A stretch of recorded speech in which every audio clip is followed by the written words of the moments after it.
We're back, continuing our draft speculations of what could and should happen every pick 1 through 32 leading up to the NFL draft. We are 3 days away, and we are on pick 27, the Baltimore Ravens. Now, I am a huge proponent. I am all in on drafting another wide receiver for the Baltimore Ravens. Yes, you can go get a true right tackle. You could get some offensive line help. Could do a lot of different things. But you got Lamar Jackson. You got Derrick Henry. You got Zay Flowers, who is turning out to be a very, very reliable wide receiver. And your offensive line is in decent position. Get yourself an interior offensive lineman or go get another dynamic wide receiver. They have two great tight ends in Andrews and Likely.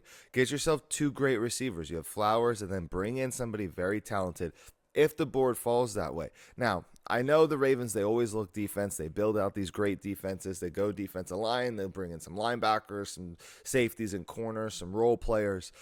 But I'm looking at an explosive weapon for Lamar Jackson. Every year, Lamar Jackson seems to be getting better and better and better with his passing ability. He's still dynamic. He's still incredible. He's still one of the most fun players to watch in the NFL.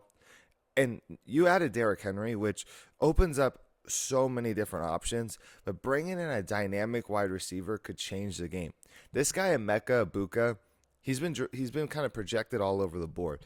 At 27, with the way that he plays football, the smart ability that he has to run routes, the explosive ability that he has, I think he's more dynamic than even people realize because he got lost in the shuffle with Marvin Harrison Jr. and Jeremiah Smith. There you go.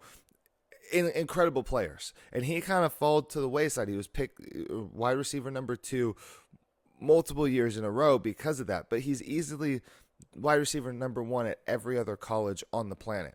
He's going to come in, he's going to instantly make that team better. If they don't look wide receiver, I look offensive line. I would go offense all the way in this draft at pick 27.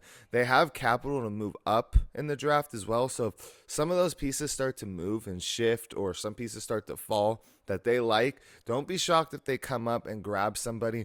This is going to be a very interesting draft. I think picks, again, the top 100 idea.